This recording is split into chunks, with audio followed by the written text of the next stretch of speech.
If you are looking for all things real estate and an in-depth look at market fluctuations and answers to all your buying and selling questions, look no further than real estate expert Lisa Hill.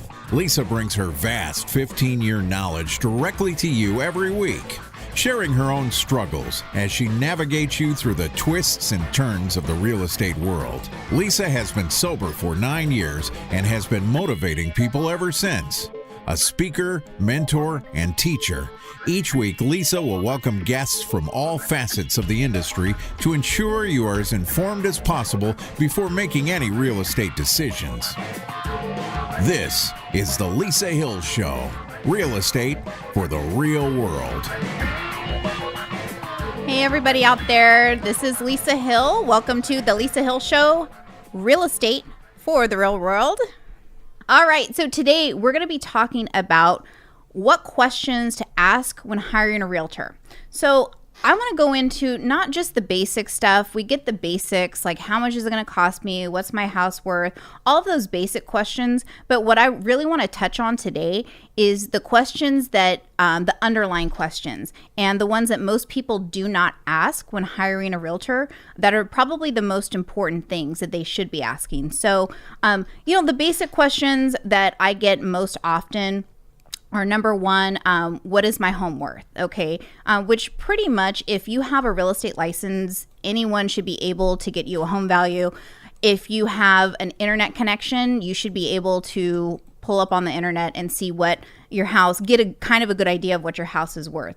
Second is commission, in most agents, they charge right in the same ballpark price range. And how long is it going to take to sell? So those basic questions, not that they're not important, but pretty much anybody can answer those questions. So to get to the meat of it and really what makes a good agent, or to filter out the not so good agents, I'm going to get to those questions. So the first question, and I'm probably going to piss a lot of realtors off that are listening to this because the questions are really it's interviewing. It's kind of hardcore. So first one is, are you a full-time or part-time agent? So I'm against part-time realtors. I'm just going to put it out there. I know a lot of people do it. I think that I don't know. I just don't like it. It just comes across, because it's my career and I take my clients and their homes very seriously in selling their homes. So for somebody to be part-time and say, I want to make a little side cash or do something on the side, I don't feel like it's really servicing your client when you do things part-time. It's like, would you go to a lawyer who's also an attorney, but he also works at the hospital part-time? I mean, that's just not really being of maximum service to your clients if you're spread too thin. And I mean, so I would ask, are you full or part-time? If you're part-time, what else do you do? I mean, if this isn't your primary source of income and you work somewhere else, well, where do you work? Are you working, at the hospital from, at 8-10 hour days? Well, when were you going to find time to sell my house? What happens in an emergency? What happens when somebody wants to look at my property? You can't say, you're working at a hospital or something and say, okay, well, hold on. Let me go over here. You can't do that. You don't have the flexibility to do that. So hire somebody who is full-time. Hire somebody who can devote full-time into getting your house sold, because you deserve that. You deserve somebody who's going to work full-time and not part-time, because you don't pay him a part-time rate. You're not going to pay him, okay, let me cut your commission because you work another job and you're only going to work on my house part-time. So number one question, do you work full-time or part-time? Now, if it's somebody like, I know a lot of people who've been in the industry for 20, 30 years and they're taking a little slower. And so they're not working full time. That part-time is a little bit different. So if they're working maybe not as much or with as many clients because they're on their way out to retirement and they're a retired agent, okay, then that's a whole different story. But if it's somebody who works another job, don't hire them. Hire somebody who's full-time, who can devote 100% time to getting your house sold. Okay. So that's the first one. Second one is, how many houses have you sold in the past 12 months? So the average full-time realtor sells 12 houses a year. So that's one house a month. So that's somebody who's in the business. They're closing transactions. And they're working pretty much full time as if you closed 12 houses in the past 12 months. Okay. So again, a lot of people say, well, how long have you been in the business? Well, I know veterans and people who have been in the industry for, I've been in the business for 8 years. Okay. Well, how many have you sold? Because you can have a license and not have sold anything. And I see it. I see people, I've been licensed since, whatever. Okay, well, what are you actually doing?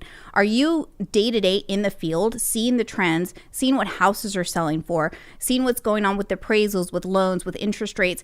If you're not doing it on an everyday basis, and if you're not selling at least 12 houses a year, then it's very difficult for someone to give their full, like, you deserve as a consumer and as someone selling your house, you deserve someone who is adequate and someone who can adequately market your house, understand market trends, and ultimately get your house sold.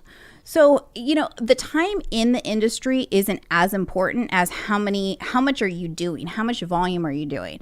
Like, I know an agent right now, she's been in the business for 3 years. She's absolutely killing it. I mean, she is selling like 60 houses a year. So she's a resource. She would be somebody who you would hire because you have, that experience that she has. So she's been doing, those transactions that she's put together over time.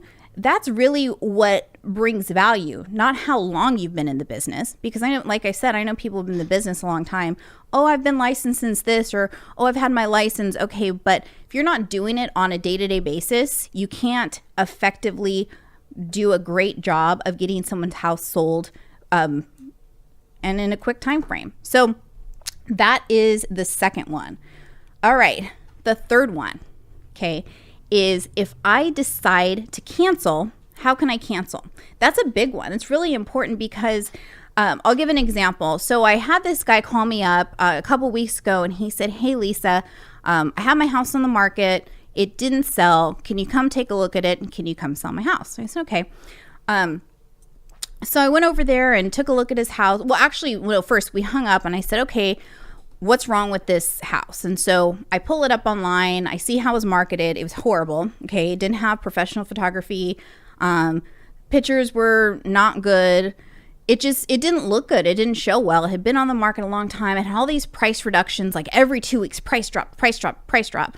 And for those of you out there, it doesn't look good when the house continues to drop on price, because we look at it and say, okay, there must be something wrong with this house, or the sellers must be desperate to sell because they're continuing to drop the price on it. So I pull it up and then it's also overpriced by like $25,000. So it's overpriced. It wasn't a bad looking house, but it wasn't the nicest house on the block by any means or in the neighborhood. It really fit right in with the other houses in the neighborhood, but it was priced $25,000 over. And I thought, okay, great. This guy, when I go to his house and show him what I think it's going to be, what it's going to be worth and what I'm going to sell it for, he's going to have a fit. But I knew going into it that this is what his house was worth. And I knew that it was overpriced. And I felt really confident about that because I know what houses sell in that neighborhood. And on top of it, the commission was lower. It was it was significantly lower than what I would charge and what my normal straight rate fee is. So I go over to his house and I sit down with him and I say, your house is this is what I think the price should be. And he says, yeah, I think you're right. Because I show him the facts. I show him the data. I show him the other houses that are selling in the neighborhood, the ones that have sold and are competition, the ones that are on the market, the properties that other buyers are looking at. And he says, yeah, I think you're right. I don't know why he would list it that high. And I thought, oh my gosh, he just didn't know that I thought that he was going to be so unhappy that I'm telling him, hey, I'm basically taking $25,000 out of your pocket.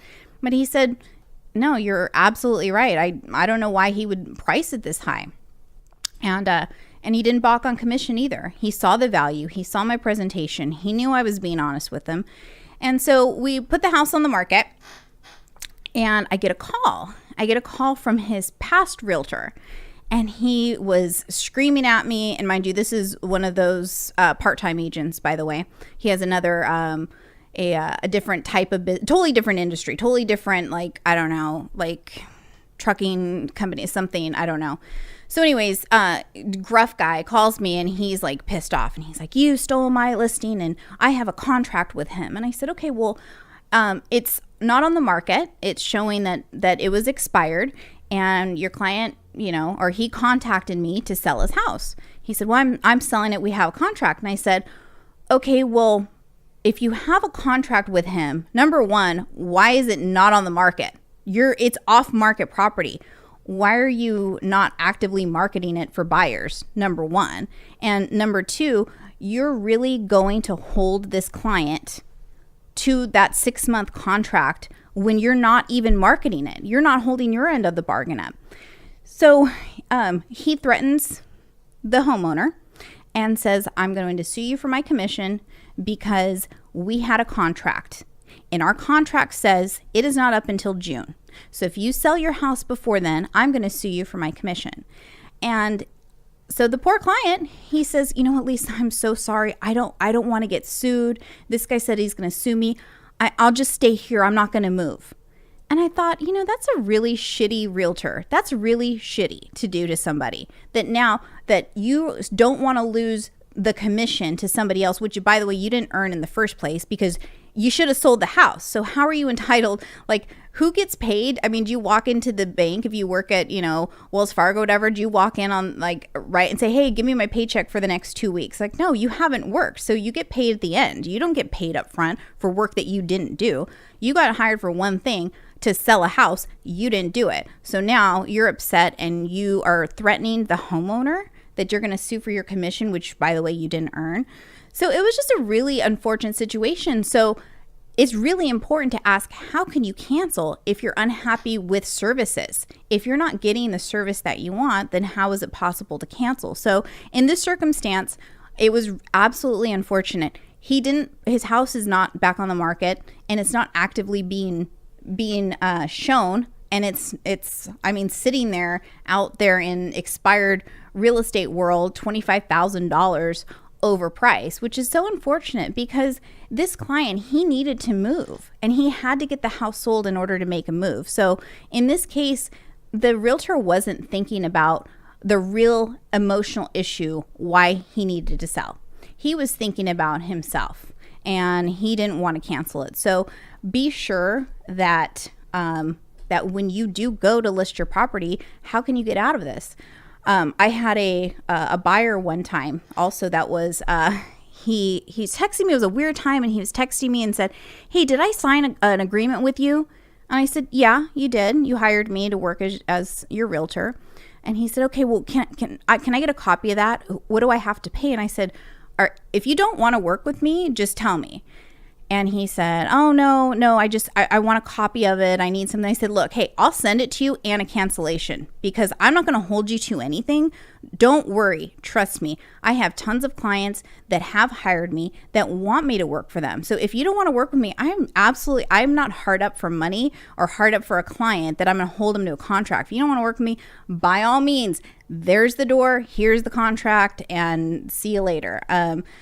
He did buy a house from me, by the way. But the point being, I would never do that. If it doesn't work out, if somebody is unhappy with my service or if somebody doesn't want to work with me, I would absolutely never make them. I mean, that's ridiculous. So make sure that that's in place. I mean, you do want to set up, because it's a big decision. When you go to sell your house or you're buying a house, that's a big decision. So if the relationship is not working out the way that you feel comfortable, you want to set those expectations up front. And by the way, if you're interviewing agents right now, and if anybody balks at any of these questions, or if anybody thinks that they're unreasonable, then it's probably a good indication that you're not hiring the correct person. And I would always recommend to talk to a couple people, get references. Most of my business is referral based, which is great because it's someone who's worked with me before and someone who can recommend me and say, hey, this is how Lisa works. I got a referral yesterday and he called me and he said, I see your signs on the houses and I want you to come list my property. I talked to so-and-so and she told me that you have a team and you have all your systems down and you have this, and you offer these marketing services and you're the marketing guru to get my house sold. And so I want to list with you. I was like, okay, perfect. Yeah, those are the best ones. So, but even somebody like that, I recommend everybody talking to multiple people because I might not be the best fit, and which is totally fine. Not everybody is the best fit for everyone else. So again, just to recap on it, of course, those questions are important, which, home value, what's my house worth, what's the commission that you're going to charge? Oh, you know what? I want to touch on commission because, and I can't go into detail about percentages or anything like that. But if you're price shopping, okay, pretty much it's going to be in a really close, we only can charge one way, okay? It's a percentage based on the sale of the property, based on the amount that the property is sold for.